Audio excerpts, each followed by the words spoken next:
ជំរាបសួរលោកគ្រូតាលោកយាយលោកគ្រូអ្នកគ្រូនិងមិត្តប្រធមទាំងអស់គ្នាជាកិច្ចចាប់ផ្ដើមមុនការអានគម្ពីរពលឺនគរកាយខ្ញុំបាទសូមនមស្ការថ្វាយបង្គំចំពោះព្រះរតនត្រ័យព្រះសម្មាសម្ពុទ្ធព្រះទេវៈទាំង8ព្រះអង្គព្រះគ្រូដាស៊ីរាណារណ្ដានិងលោកគ្រូតាធម្មាចារ្យព្រំកេសានមោតស្សៈភគវតោអរហតោសម្មាសម្ពុទ្ធស្សៈនមោតស្សៈភគវតោអរហតោសម្មាសម្ពុទ្ធស្សៈនមោតស្សៈភគវតោអរហតោសម្មាសម្ពុទ្ធស្សៈពុទ្ធាំសរណង្កច្ឆាមិធម្មាំសរណង្កច្ឆាមិសង្ឃាំសរណង្កច្ឆាមិកម្មវិធីអានគម្ពីរពលឺនគរកាយភាគទី1ទំព័រទី150ដល់ទំព័រទី157ស្រាវជ្រាវនឹងរៀបរៀងចងក្រងដោយលោកយាយនិងបុប្ផានិងលោកគ្រូតាធម្មាចារ្យព្រំកេសាផ្សព្វផ្សាយប្រធមដោយមជ្ឈមណ្ឌលសមថវិបស្សនាធុរៈលោកគ្រូធម្មាចារ្យព្រំកេសា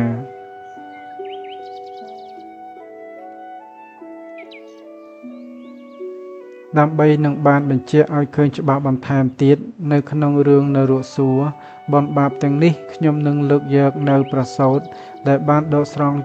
ចេញទាំងស្រុងពីក្នុងគម្ពីរព្រះត្រៃបិដកយកមកជម្រាបបង្ហាញដូចតទៅកាលព្រះអិនចង់ឃើញព្រះនេមិរាជមាននៅក្នុងនេមិរាជជាដកមានបង្ហាញពីឋាននរកនិងឋានសួគ៌កាលព្រះបរមសាស្តាចារ្យជាម្ចាស់ទ្រង់សម្រេចព្រះអរិយបទនៅមគ្គទេវអម្ពវ័ននានគរមិថិលាទ្រង់ប្ររពនៅហសិតុបតចិត្តការធ្វើឲ្យប្រកបដោយកិរិយាញញឹមទ្រង់សម្ដែងប្រធមទេសនាថាអច្ឆេរាងវតៈលោកស្មៈដូច្នេះជាដើមសេចក្តីថាថ្ងៃមួយនាវេលាសាយ័នសម័យខណៈដែលព្រះចន្ទស្រីទ្រង់ធ្វើប្រះដំណើរទៅក្នុងអម្ពវ័ននោះជាមួយនឹងភិក្ខុទាំងឡាយដ៏ច្រើនព្រះអង្គទ្រង់បានទតឃើញនៅភូមិប្រទេសជារមណីយដ្ឋានទ្រង់មានព្រះបំណងនឹងថ្លែងនៅបុព្វចរិយារបស់ព្រះអង្គទើបទ្រង់ញញឹមពេលនោះព្រះអានន្ទក៏ក្រាបបង្គំទូលសួរនៅហេតុនៃកិរិយាញញឹមនោះព្រះដ៏មានព្រះភិក្ខក៏ទ្រង់មានព្រះពុទ្ធដីកាថាពីដើមកាលដែលតថាគតយោនយកកំណើតជាព្រះបាទមគ្គទេពតថាគតធ្លាប់នៅអាស្រ័យក្នុងទីនេះភិក្ខុទាំងឡាយក៏អារាធនាសូមឲ្យព្រះអង្គសម្ដែងរឿងពីព្រេងរបស់ព្រះអង្គនោះទើបព្រះទ្រង់យុសទ្រង់សម្ដែងនៅអតីតនិទាននេះថាអតីតេភិក្ខវេវិតេហរដ្ឋេមិថិលានគរេមគ្គទេវោនាមរាជាអហោសេមនាលភិក្ខុទាំងឡាយក្នុងកាលកន្លងទៅហើយមានព្រះរាជាមួយព្រះអង្គទ្រង់ប្រនាមមគ្គទេពក្នុងនគរមិថិលានៃវិតេហរាជព្រះរាជាអង្គនោះមានប្រជញ្ញវែងណាស់ទ្រង់ត្រាស់ប្រេចអង្គការផ្ដាំខ្មាន់ប្រះកេះថាកាលណាអ្នកឯងឃើញសក់ខ្ញុំស្កើត្រូវប្រាប់ខ្ញុំកុំខានចំណេះមកខាងក្រោយព្រះអង្គបានពិចារណានៅប្រះកេសាស្កើដែលខ្មាន់ប្រះកេះដកមកថ្វាយក៏ទ្រង់ឃើញជាក់ថាហាក់ដូចជាមរណៈធ្លាក់មកជាប់ចំពោះប្រះនៅលាតថ្ងាសទើបប្រះនិរនិតទ្រង់ព្រះរាជទានស្រុកមួយដល់ខ្មាន់ប្រះកេះព្រះរាជទាននៅរាជសម្បត្តិដល់ព្រះរាជបុត្រច្បងព្រមទាំងទ្រង់ព្រះរាជប្រទាននៅព្រះរាជឱវាទថាចូលបាឯកបួសរក្សានៅបវេណីតទៅកំខានពេលដែលព្រះរាជាទ្រង់ព្រះរាជទានព្រះឱវាទដូច្នេះស្រេចស្ដេចចេញចាកព្រះរាជបុរីទៅទ្រង់ប្រះភ្នោះជាឥសីគង់នៅក្នុងព្រៃព្រឹក្សាចម្រើននៅព្រំវិហារលុះត្រាតែអស់ប្រជញ្ញបានទៅកើតនៅក្នុងព្រហ្មលោកចំណែកខាងព្រះរាជបុត្រនិងព្រះរាជណាតាដែលសោយរាជតគ្នាតែងតែចេញទៅទ្រង់ប្រះភ្នោះតបវេណីខ្វះតែពីព្រះអង្គទៀតនឹង បានចំនួន 84000 ព្រះអង្គព្រះបាទមគ្គទេពជាបឋមក្សត្រមុនក្សត្រទាំងអស់នោះដែលស្ថិតនៅឯព្រហ្មលោកទ្រង់ប្រមាលនៅព្រះរាជវង្សរបស់ព្រះអង្គឃើញថាទ្រង់គង់នៅហើយតទៅនឹងដាច់ប្រវេណីនោះទើបផ្សិតចុះមកចាប់បដិសន្ធិក្នុងព្រះឧត្តរព្រះអគ្គមហេសីនៃព្រះចៅក្រុងមិថិលានៅនីតិដដាថ្ងៃដែលទ្រង់ប្រសូតពួកហោរាទាយថាព្រះរាជកុមារជាអ្នករក្សាព្រះរាជបវេណីតទៅព្រះរាជបិតាទ្រង់ប្រចិន្តាថាកូននេះជាអ្នកធ្វើនៅបវេណីនៃវង្សត្រកូលឲ្យប្រព្រឹត្តទៅដូចជាដុំរទេះទ្រង់ប្រចិន្តាដូច្នោះទើបទ្រង់បរិជ្ជទានព្រះនាមថានេមិរាជកុមារក្នុងការដែលព្រះនេមិរាជកុមារចម្រើនវ័យព្រះចក្រីទ្រង់ផ្ទេររាជសម្បត្តិបរិជ្ជទានព្រះរាជបុត្រនោះហើយស្ដេចចេញទៅទ្រង់ព្រះភ្នោះជាឥសីគង់នៅព្រៃអម្ពវ័ននេះឯងចំណែកព្រះបាទនេមិរាជទ្រង់ឲ្យសាងសាលាទាន5ខ្នងទ្រង់បរិច្ចាគប្រាក់បរិជ្ជទ្រព្យ1000កហបណៈសម្រាប់បរិជ្ជទានដល់អ្នកកំសត់ទុរគតក្នុងសាលានីមួយៗរាល់ថ្ងៃទ្រង់រក្សាសិល5ជានិច្ចរក្សាសិលឧបោសថរាល់ថ្ងៃ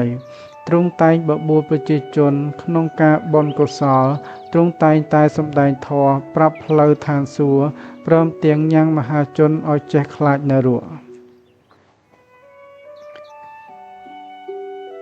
អច្ឆេរੰវតៈលោកស្មៈឧបបច្ចន្តិ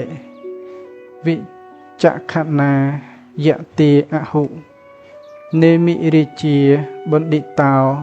កុសាលទ្ធិកោមនីភិក្ខុទាំងឡាយក្នុងកាលដែលព្រះបាទនេមិរាជដែលជាបណ្ឌិតអ្នកត្រូវការដោយកុសលទើបទ្រង់តែងតែឲ្យទាននោះមនុស្សនិងទេវតាទាំងឡាយតែងតែសរសើរថាអោអស្ចារ្យណាស់ណោអ្នកប្រាជ្ញមានប្រាជ្ញាជាគ្រឿងពិចារណាកើតឡើងក្នុងលោកហើយក្នុងថ្ងៃអបោសុតមួយព្រះបាទនេមិរាជទ្រង់មានព្រះវិតកៈពុំដាច់ស្រេចថាផលនៃទានសិលធម្មតាថ្លៃថ្លាជាងផលនៃព្រហ្មចរិយាធម៌ឬផលនៃព្រហ្មចរិយាធម៌ថ្លៃថ្លាជាងផលនៃទានសិលខណៈនោះព្រះអិនចុះមកសន្ទនាសម្រេចសេចក្តីឲ្យទ្រង់យល់ថាផលនៃព្រហ្មចរិយាធម៌ថ្លៃថ្លាជាងផលនៃទានសិលកាលដែលព្រះអិនទ្រង់និវត្តនាការទៅដល់ឋានតាវតឹងវិញទេវតាទាំងឡាយថ្វាយបង្គំសួរនៅព្រះរាជដំណើរដែលស្ដេចមកកាន់មនុស្សលោកព្រះអិនទ្រង់សរសើរប្រាប់នៅគុណធម៌របស់ព្រះបាទនេមិរាជពួកទេពបុត្រទេពធីតាក៏ក្រាបបង្គំទូលថាព្រះបាទនេមិរាជនឹងឯងហើយជាអាចារ្យរបស់ខ្ញុំព្រះអង្គទាំងឡាយខ្ញុំព្រះអង្គទាំងឡាយដែលបានមកសោយទិព្វសម្បត្តិទាំងនេះក៏អាស្រ័យដោយបានស្ដាប់បរិជ្ជឱវាទនៃព្រះបាទនេមិរាជនោះហេតុដូច្នេះសូមព្រះអង្គចាត់ឲ្យទៅនាំយកព្រះបាទនេមិរាជនោះមកដើម្បីខ្ញុំព្រះអង្គទាំងឡាយបានថ្វាយបង្គំស្ដាប់ធម៌ផ្ទាល់ព្រះអង្គម្ដងទៀតព្រះឥន្ទ្រាធិរាជក៏ចាត់មត្តលីទេវបុត្រឲ្យបរវិជ្ជយន្តរត់មកទទួលយកព្រះបាទនេមិរាជទៅកាន់ឋានសួគ៌ការដែលព្រះបាទនេមិរាជមានពួកអាមាត្យជាបរិវារកំពុងគង់ពិចារណាសល់ក្នុងមហាផ្ទៃនីតិមុខព្រះរាជដំណាក់ក្នុងរាត្រីនៃថ្ងៃអបោសុតមួយរាជរដ្ឋនោះក៏លេចធ្លោមកជាមួយនឹងវងព្រះចន្ទ្រាកណ្ដាលវងតារានាទិសបូរពួកមហាជនក៏ស្រែកហូថាព្រះច័ន្ទពីរះឡើងហើយលុះដល់រាជរដ្ឋនោះមកចុះខាងមុខព្រះរាជដំណាក់ទើបដឹងជាទេវតាមកទទួលព្រះមហាក្សត្ររបស់ខ្លួនព្រះបាទនេមិរាជបានទទួលនៅការអារាធនានៃមត្តលីទេវបុត្រហើយទ្រង់លាប្រជាជនរដ្ឋរបស់ព្រះអង្គគង់លើវិជ្ជយន្តរដ្ឋដែលមត្តលីទេវបុត្របនាំចេញអំពីមនុស្សលោកទៅ មត្តលីទេវបុត្រទូលស្នើថាព្រះអង្គសពរាជហឫទ័យចង់តតឋាននរុមុនឬសពព្រះរាជហឫទ័យចង់តតឋានសួគ៌មុនព្រះបាទនេមិរាជថាឋាននរុមុនទើបមត្តលីទេវបុត្របរត់ទៅកាន់យមលោកដល់ស្ទឹងវេតរណីបង្ហាញនៅស្ទឹងនោះដែលតាំងឡើងតាមរដូវជាបច្ច័យនៃកម្មនៅក្បែរស្ទឹងនោះមានពួកនិរយបាលកាន់អាវុធផ្សេងមានដាវលំពែងស្នែងក្របីចំពោះទងនិងដំបងជ្រងជាដើមពួនចាក់វាយសំពងពួកសត្វនរកបណ្ដេញឲ្យធ្លាក់ចុះក្នុងស្ទឹងវេតរណីស្ទឹងនោះដេដាស់ពាសពេញទៅដោយព្រៃផ្ដៅមានបន្លាប៉ុនចំពោះទងសត្វនរកទាំងនោះស្ទុះទម្លាក់ធ្លាក់ទៅលើព្រៃផ្ដៅត្រូវបន្លាមុតពួករយះរយាយដូចគេអង្កន់ភ័យស្លន់កញ្ជ្រោលទម្លាក់ធ្លាក់ខ្លួនទៅលើចម្រងដែកស្រួចប៉ុនដើមត្នោតប្រឹងរើច្រឡោតធ្លាក់ទៅលើស្លឹកឈូកដែលមានមុខមុតដូចមុខកំបិតកោប្រវាយប្រតាយតែគ្នាឯងស្រែកកញ្ជ្រោលឆោឡោផុងធ្លាក់ទៅក្នុងទឹកងើបឡើងក្នុងទីតីពួកនិរយបាលមានកង្វាដែកសន្ទូចដែកគ្រប់ដៃខ្វាថ្ពួកស្ទូចទាញឡើងមកវិញដេញពួយកាប់ចាក់សំពងឲ្យរត់ធ្លាក់ក្នុងស្ទឹងនោះទៅទៀតព្រះបាទនេមិរាជតើតឃើញដូច្នោះទ្រង់មានព្រះហឫទ័យតក់ស្លុតរន្ធត់ក្រាយពេកទើបទ្រង់ព្រះបច្ឆាថាសត្វនរកនេះពីដើមធ្វើបាបកម្មអ្វីមត្តលីទូលថាពីដើមវាជាមនុស្សមានកម្លាំងមានអានុភាពមានចិត្តអាក្រក់បៀតបៀនរំលោភលើពួកអ្នកខ្សត់ខ្សោយមត្តលីទូលបណ្ដាបរតបណ្ដាព្រះអង្គតើតកន្លែងនរកតទៅទៀតព្រះរាជាចុះសត្វនរកពួកនេះពីដើមធ្វើកម្មអ្វីបានជាពួកឆ្កែព្រៃពួកក្អែកពួកថ្មាតដេញខំចឹកប្រជែងគ្នាដូចនេះ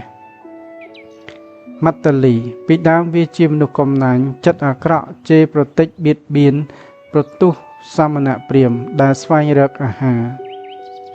ព្រះរាជាចុះសត្វនរកពួកនេះដែលមានសរីរៈឆេះសន្ធោសន្ធៅដើរលើផែនដីដែកក្តៅថែមទាំងនាយនិរយបាលសំពងដោយដំបងដែកទាំងឡាយមានទាំងភ្លើងឆេះដែរតើពីដើមវាធ្វើកម្មអ្វីមត្តលីពីដើមវាជាមនុស្សមានបាបធម៌មានចិត្តអាក្រក់ពេញបន្ទុកជេរប្រតិចបុករុកដុតកម្ដៅដោយវាចានៅមនុស្សអ្នកមានកុសលធម៌មានចិត្តល្អព្រះរាជាចុះសត្វនរកពួកនេះមានអណ្ដាតភ្លើងឆេះជុំវិញខ្លួនរត់ទៅធ្លាក់ក្នុងរណ្ដៅរងឹតភ្លើងទៀតហើយស្រែកធ្ងោតើពីដើមវាធ្វើកម្មអ្វីមត្តលីពីដើមវាជាមនុស្សអាងសាក់សីកេងបំភាន់យកឈ្នះលើគូក្តីសុចរិតព្រះរាជាផ្ទះទឹកទុងដែងធំមានភ្លើងឆេះសន្ធោសន្ធៅរន្ទាលច្រាលឆ្អៅសត្វនរកទាំងនេះរត់អោនក្បាលសំយងជ្រមុជទៅក្នុងផ្ទះទឹកទុងដែងនេះតើពីដើមពួកវាធ្វើកម្មអ្វីមត្តលីពីដើមពួកវាជាមនុស្សកម្មធម៌លិមួកបៀតបៀនប្រតិចផ្ដាសានៅសមណព្រាហ្មណ៍អ្នកមានសិលនៅជាសុខស្ងៀមព្រះរាជាពួក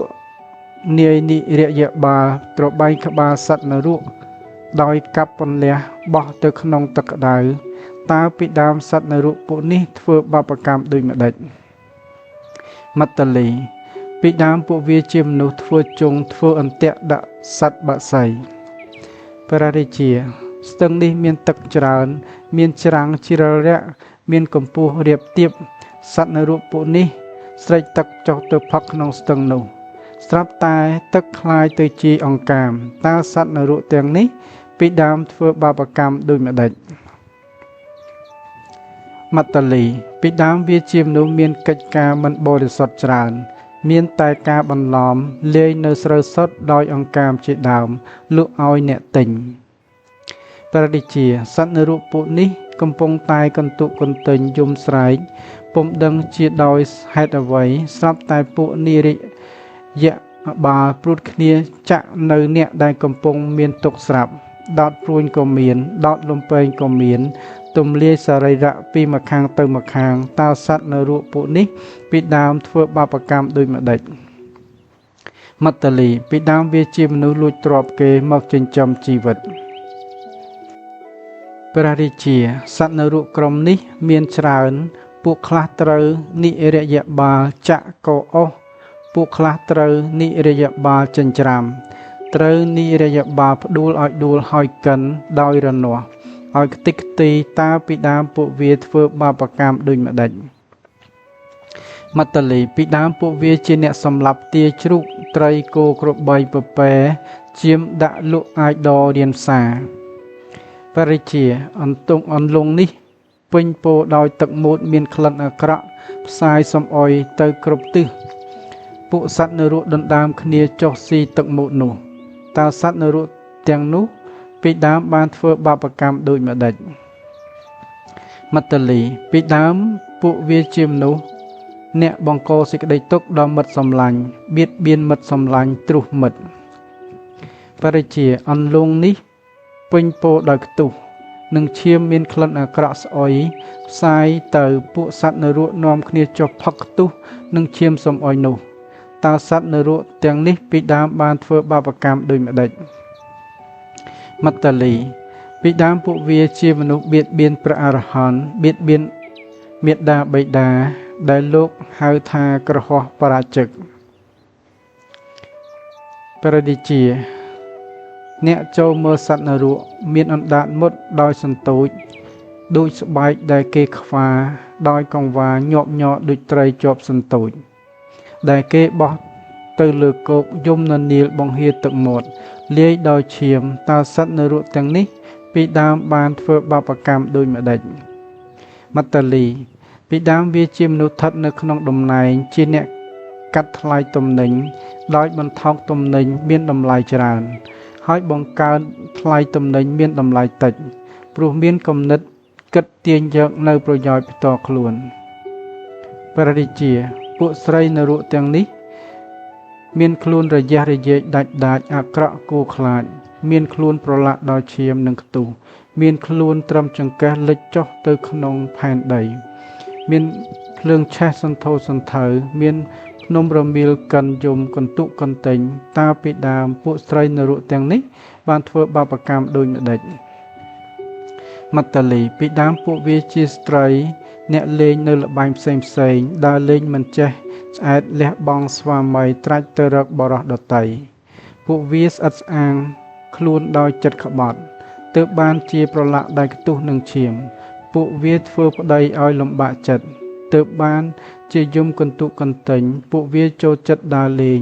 ទើបត្រូវគេកប់ខ្លួនត្រឹមចង្កេះពួកវាសប្បាយដោយការប្តេជ្ញាផ្តិតរបស់បរោះដតីទើបបានជាត្រូវភ្នំរមៀលកិនព្រះរាជាសត្វនរកមួយពួកទៀតនេះត្រូវនាយនិរយបាលចាប់ជើងសំយងក្បាលចុះបុកសម្រុកបញ្ចូលក្បាលទៅក្នុងរណ្ដៅដូចជាគេដាំបង្គោលរបងតើពីដើមសត្វនរកពួកនេះបានធ្វើបាបកម្មដូចម្ដេចមត្តលីពីដើមពួកវាជាមនុស្សកាន់អំពើអសប្បុរសគឺក្បត់ចិត្តភរិយាផងទៅស្វែងរកភរិយាអ្នកដតីផងព្រះរាជាសត្វនរកពួកនេះចម្រុះគ្នារងទុក្ខវេទនាទីតីរៀងខ្លួនមួយខ្លួនរួចពីទុក្ខបែបនេះទៅទទួលទុក្ខបែបនោះទៀតឥតកំណត់ជាអ្នកត្រដាបត្រដួសមានរូបគួរខ្លាចពន់ពេកតើពីដើមពួកវាធ្វើបាបកម្មដូចម្ដេចមត្តលីពីដើមពួកវាជាមនុស្សមានទ្រឹស្ដីខុសផ្ទុយពីការពិតព្រោះមោហៈគឺមានសេចក្តីយល់ថាការឲ្យទានមិនមានផលនៃអំពើល្អនិងអំពើអាក្រក់មិនមានមេត្តាបិតាមិនមានគុណសាមណៈព្រាហ្មណ៍ប្រព្រឹត្តប្រតិបត្តិឥតប្រយោជន៍សត្វទៅចាប់ជាតិកំណើតកើតជាថ្មីទៀតមិនមានលោកដតីមិនមានយល់ខុសដូច្នេះហើយថែមទាំងបបួលអ្នកដតីឲ្យយល់ខុសចាក់កន្លងធរតាមទ្រឹស្ដីរបស់ខ្លួន ការដែលមត្តលីទេវបុត្រកំពុងក្រាបទូលដល់ព្រះរាជានៅការឆេះក្នុងនរកនៃពួកជនអ្នកមានមិច្ឆាទ្រឹស្ដីនោះពួកទេវតាដែលប្រជុំគ្នាក្នុងទេវសភាឈ្មោះសុធម្មានាឋានទេវលោករងចាំទទួលព្រះរាជដំណើរនៃព្រះបាទនេមិរាជបាត់មិនឃើញអស់វេលាដ៏យូរក៏រអ៊ូរទាំគ្រប់គ្នាចំណែកខាងព្រះឥន្ទជាស្ដេចនៃទេវតា